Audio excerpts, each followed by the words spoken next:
We are live. Hey, Facebook, welcome. Attorney Robert J. Schefter, attorney at law. Bobby, welcome. How you doing, Shane? I'm doing good. Good to see you. Good to see you again. So the weather didn't stop. You got all your bread and eggs and all that ready to go for Ready to go. Ready to go. Good to see you. Look, so what are we talking about today? Thank you, everyone, for being here. So today we're going to wrap up our series on field sobriety testing. The first 3 sessions have been on the standardized field sobriety test. There are 3 of those that we covered. Those are the only 3 approved by NHTSA. That's the National Highway Traffic Safety Administration. Those were the HGN, that's the follow the pen with your eye test, the walk and turn test, and the one-leg stand. Now, there are a whole host of non-standardized field sobriety tests that officers will use that are not officially approved as a standardized test. So that does affect their reliability even more so. In fact, any of these, I would argue, in court should not be admissible. Some judges will let them in, and then some of them, some won't. So there are 2 main ones that are gaining a lot of traction right now when it comes to alleged drug impairment. Remember, the 3 standardized tests focus on alcohol impairment, but again, drug DUIs are very prevalent now, so they've come up with other tests. One of them is called the lack of convergence test, or what I call the bibbidi-boppidi-boo test, and you'll see why. Bibbidi-boppidi-boo, I like that. And the other is the modified Romberg balance test. So it's a fancy name for a pretty simple test. But the first one is lack of convergence. I actually filed a motion in front of a judge to keep this out of a trial, alleging that it's not scientifically valid. We ended up settling that case for a reduced charge, so I never actually litigated it, but I have the motion ready to prepare to challenge it. So the lack of convergence test, Shane, allegedly there are tests that say that if you cannot focus, it's kind of like the pen and eye test. Yeah. If your eyes don't cross or converge when presented with a stimulus, then supposedly you're impaired.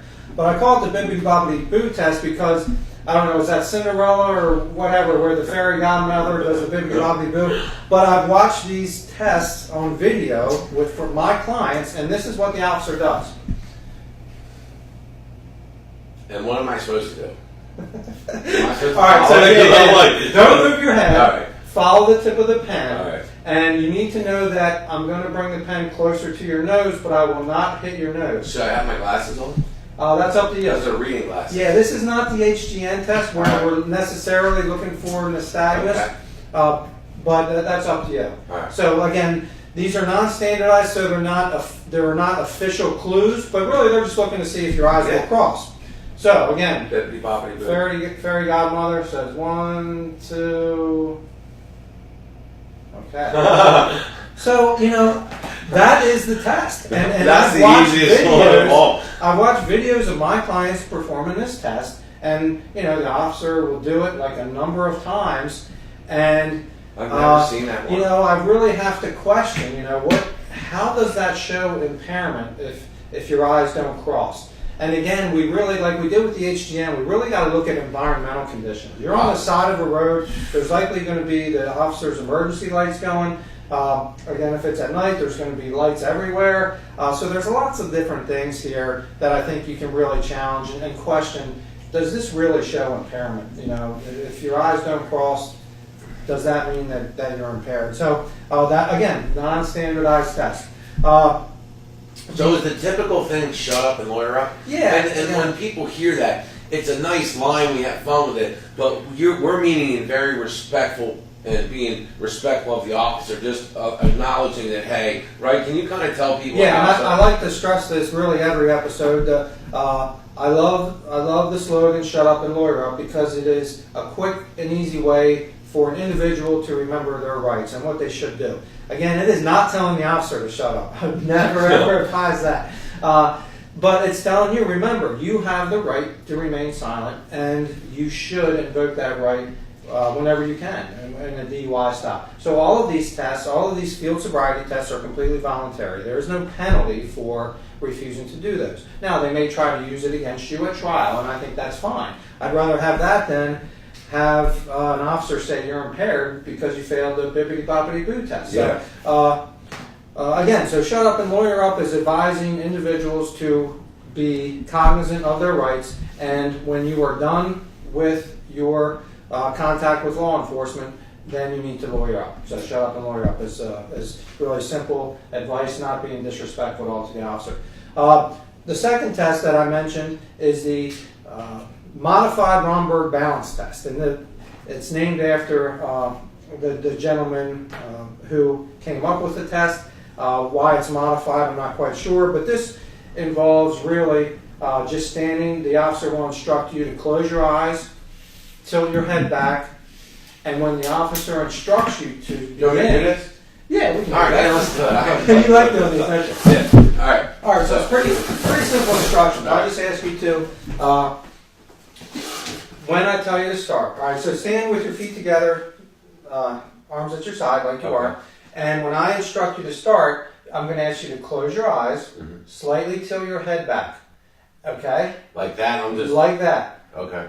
And then I'm going to ask you to count to 30, or count the passage of 30 seconds. You're not going to count out loud, okay? When you think you've reached 30 seconds, open your eyes. All right? All right. So, it was interesting when I was researching this because I always thought the person counted out loud, but what I realized is this is different. You remember the one-leg stand? Yeah. When you count to 30, you're specifically instructed to count out loud. Here, they just say, when you think 30 seconds has passed, open your eyes. Okay? Right. So give me a second here because I'm going to time you. All right. They want to see if you're acknowledging real time in your mind, I think. Right, and they also want to see if you can follow instructions. Again, Yeah, these are still divided attention tests. That's important. I don't think people know that. It's divided of paying attention to instructions and then actually executing it. Correct. So there's two parts to all these tests. You need to understand that. Correct. And that's why shut up, lawyer up. You just take that out and let's just follow the way of the legal system. That's right. Okay.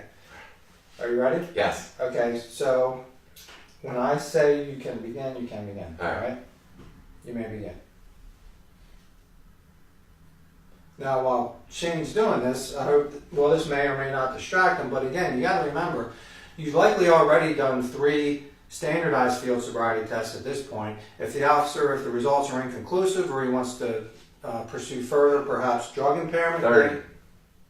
Okay. How close was I? You were at 20 seconds. Oh, wow. Okay. So now, what's interesting? I was like, am I counting too fast? Because the Mississippi's I counted too slow in the last one, Right. So I was trying to time it. 15. Yeah, and I was like, well, now they're going to think I'm just going too slow. So this one. Okay. Wow. So now, are you impaired by anything? No. You No. didn't slug anybody? No. All right. So under the way they, even though there's not official clues, under the way they look at this as to whether there's impairment, anything outside of 5 seconds, meaning anything outside of 25 to 35, they're going to allege that could be a sign of impairment. So here we is are. Mississippi's how you count? Because I'd like to try to get this down because I'm competitive. And I'm like, how do I not get 30 You know, seconds? I think it's up. Can we do it one more time so I can try? Sure. I'd like to be competitive. I'm like, how do I not get 30 Okay. seconds? Now I think I got it. All right, you tell me what. All right. The way we're going to do it, I'm going to say you may begin, and as soon as you close your eyes, I'll start. Okay. Okay? So you may begin. Well, like I was saying, again, while you're trying to count to 30, you're on the side of the road, you're nervous. Again, how reliable is whether you can count to 30 seconds relatively close? Is that really a sign of impairment? And I'd be willing to challenge that any day in court. So 30. a little better. You're 22. Gosh. Yeah. Man, I'm just such a hyper dude. I mean, So- God, that is All right. tough though. I've done it 3 times. I tried, or twice, and I didn't get it down. Wow, so that's like an automatic. You guys, that's why shut up, lawyer up. These tests are meant to. I don't know how many times, but I would encourage you to try to do 30 seconds and do that. Wow. Yeah, we should have told everyone Yeah. to do it at home while we were doing But, it. but you should because But that is really hard. I just had one. Now this is a little far out, but I just had a guy, and he said it in the report. He put his head down and opened his eyes at 102 seconds. So he was Wow. what? That's over a minute and a half. But whether it's a sign of impairment, I don't know. But that's another. Those 2 are very popular right now, and NHTSA is training people on those to detect drug impairment. Wow. So we need to be aware of those. And looking back, there are a ton. We joked a little bit. I don't know if we were on air last week when we talked about it, but there's another standardized field sobriety test that is still used out there is the alphabet test. Oh, we talked about that. But, the big deal is counting back, You wanna doing see me the crash. alphabet backwards. And NHTSA has specifically come out and said that's not reliable. Having someone do the alphabet backwards is not reliable because there is no way that's a sign of impairment, because I'd be willing to bet that over 50% of people can't do it. Yeah. I know I can't do it. I can't do it. But I will also tell you this. I have an active case right now where in the affidavit of probable cause, the officer asked my client to count or to do the alphabet test backwards. So he asked him, he said, "Do you know the alphabet backwards?" And my client said no, which was a great answer. I think there's a tendency for people to want to agree and to oblige and say they can do something. Yeah. He said no, and then the officer said, "Okay, I'll ask you to do it forward then." So that was a real nice example of kind of along the lines of shut up and lawyer up. Maybe not quite refusing everything, but if you're asked, "Can you do this?" just say no. Can you? Because even if you think you can, no. I can't count to 30 seconds. That's fine. But they can, if they do use the alphabet test. What it does say in the manuals is they'll give you a segment. They'll say, say the alphabet starting at J and stopping at R. Or if they let you start from the beginning, they'll say the alphabet the whole way through without singing it. And everybody's raised the A, B, C, D, E, F, G, and all that. So again, even something as simple as the alphabet, you just don't do it. Whether you can say the alphabet or not should have no relevant connection to impairment. How many times throughout the course of your day or your month or your year do you say the alphabet? I'm dyslexic, so that's not my friend. Yeah. The other thing is counting. Counting is also one. Well, they will tell you to count backwards. Count backwards from 91 to 67. And even that's a little tricky. So, again, I don't think it relates at all to impairment. If you're given these non-standardized field sobriety tests, again... No, I think the counting backwards is the worst, because what song do we relate to counting backwards? 99... Bottles of beer. Isn't that great? And I would bet you there's a video out there, someone doing the field sobriety test and singing that song. Wow. So, non-standardized field sobriety tests, again, they're likely not going to be admissible. Well, I printed out, there were some that I'd never even heard of that we probably don't need to get into, but it was interesting in just researching this, how many different tests there can be. So we don't need to hammer this point too much, but again, outside of the standard field sobriety test, these are non-standardized. They're not likely to be admissible at trial, but they may be admissible to show probable cause. How come they don't just do the breathalyzer and say, "Here, blow in this"? Yeah, so the breathalyzers, again, can be used for probable cause. They're not admissible at trial. The manual indicates that for field sobriety testing, you should do the 3 standardized tests and then do the breathalyzer test. And there will be people who will say, "All right, I'm going to skip all the field sobriety tests. You want to breathalyze me? Go ahead." Again, but you advise them just to lawyer. Right. I guess if you first of all, they're not calibrated. They're not 100% accurate. So if you're going to be close to the legal limit on the PBT, then they're going to take you in. If you're below, what is it? I don't even know the legal limit. 0.08. Oh, so if you're below that, can they take you in? Yes, absolutely. They can take you in if you blow less than a 0.08 for a couple of reasons. Number one, they're mainly using the PBT to see if you have the presence of alcohol in your system. Okay, so if you've gone through the field sobriety test and you haven't performed well in their eyes, they're looking for another indicator that you may be close to the legal limit. So if you do not perform well in the field sobriety test in their eyes, and they give you the PBT and you're below the legal limit, they can still take you in. You could take the PBT and be really low, 0.02, or let's say even 0.00, and they still take you in because if they suspect that you're under the influence of drugs, obviously the PBT is going to read 0. So that's why they do the field sobriety test first to get an indication of impairment, and then the PBT just kind of adds to it then, or gives them the final indication that they think they need. And at any point, they can be respectful and say, I choose to lawyer. Like, how would they say it if they're going through this? Because they're not going to talk to you right away, right? Like, people think they can just call you, hold on, I'm getting my lawyer on the phone. Can we dispel that's not happening? Correct. The officer will not let you make a phone call during the course of the arrest. That's a myth. I get my phone call. Well, no, you don't. So in the course of a DUI arrest, you do not have the right to consult an attorney. So if you start to do some field sobriety tests because you think you're going to be all right, then you get into it and you think, this is not my best interest, you can stop at any point. You can stop in the middle of the test, say, you know what, officer, I'm just going to stop right here. I'll follow any demands that you give me, but I'm not going to perform any more field sobriety. You have to do the blood draw, so don't stop at the not taking it. I'm not telling you what to do. Right. What I'm saying is there's consequences, right? You're not getting out of that. If you refuse to give blood, number one, you will get either a 12-month or an 18-month license suspension right off the bat. Doesn't matter if you're found guilty of the DUI or if it's pitched, or even if they had probable cause to arrest it. The refusal is an automatic. And what is worse now in York County? So even if they came back and their blood draw was negative, they're still losing their license for refusing? Yep. Yeah. So if you refuse, they can then go get a warrant. Okay? So you've already refused. So the suspension can take effect if the officer pursues it. And all they have to do is notify PennDOT. And then they have the ability to seek a warrant from a judge. Say, look, we suspect this person of DUI. They've refused the blood draw. Now we want a warrant that gives them essentially, in the mind of the prosecution, an order to give blood. And then when they come back with that, if you then give blood, they now have your blood test results, right? Mm-hmm. So they'll charge you, they have additional evidence, and they'll charge you with the proper DUI at that point. And you have the additional 1-year license suspension. So if you end up being convicted of that DUI, you're going to have a 2-year license suspension because of the refusal.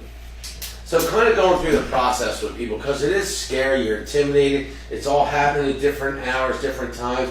So you go through this, you decide you want to go have an attorney, have Bobby be your attorney, Robert J. Schefter, attorney at law, and you go through, you go in the lockup, you go to central booking, you're still not getting a call, you're worried, you wait for your charges, you can call them ahead of time, we'll give you a consultation, but you want to call them once you get your charges, but you can call them ahead of time just to... Right, the officer will do one of two things. Typically, if it's a first offense DUI, they're not going to give you the charges on the spot. They're going to release you because if you have had a blood draw, they need to send the blood sample away to a lab to be tested. Then the lab prepares a report, sends it back to the officer. They prepare the charges based on your blood test results as shown in the report.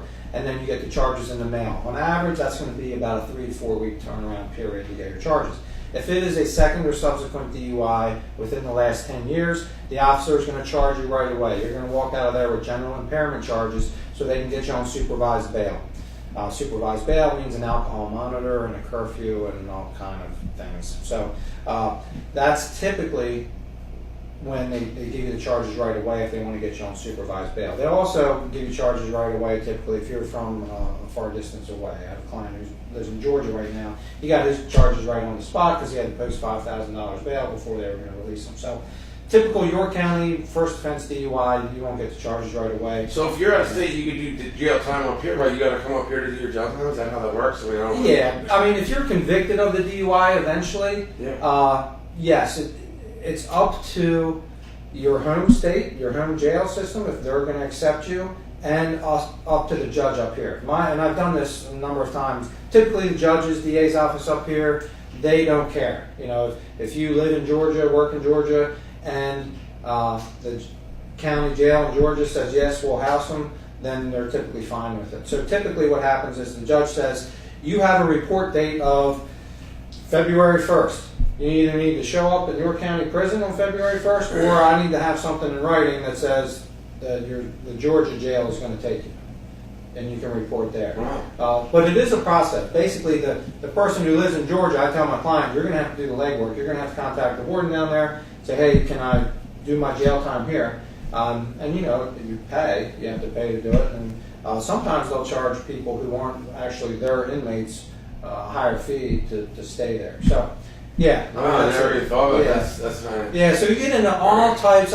But that's why you want to contact an right. attorney. There's so much stuff, and you don't realize how much you know, and you don't realize how much you don't know. And street justice is never going to work. Correct. Absolutely. I mean, I was at hearings this morning. I dealt with a very experienced officer who I've known and had some cases with, and we were able to resolve a case this morning. And I have all the utmost respect for our law enforcement. I really do. And it's not about battling with them. It's about representing my client, and they know that. And the officers will respect and get along with good attorneys who they know they're doing their job, not being ignorant or arrogant, but are representing their clients zealously. And they know I'm going to do that, and I know they're going to do their best to defeat whatever argument I have. So I think there's a mutual respect there, and that's important. And I think there totally is. I've seen this from all sides now, and I'll tell you, it's a lot more compassionate than people think. I'll tell you that. Yeah. I mean, they know everyone in here has families, and they're not really looking. They're looking to straighten things out. Right. And that's a good segue, Shane. Next week or next show, you know what I'm going to do? We're going to do a show on the haters. Okay. Yes. The people out there who comment on my page and others who say, how can you represent this guy who was a DUI and killed people, or just in general, criminal defense attorneys who represent people who are charged with horrific crimes. And it'll be a little step back from what we've been doing, but I think it'll be interesting. It'll be interesting to address that subject. I'm looking forward to it. I'm looking forward to it. That's going to be amazing, because if you were that person, you would look at it differently. Mm-hmm. Hey, listen, guys, shut up and lawyer up. Right here, local experience, reliable, 717-747-9048. That's it. Right on Leaders Heights. DUIresults.com. Attorney Robert J. Schefter, attorney at law. Thanks, Shane. Thank you. Y'all have a good day. Please share this out. Invite your friends. No one's going to tell you they have a DUI, but when you share it and invite, you give your friends the opportunity to lessen their charges, lessen their stress, and get back to living a better life. Thank you.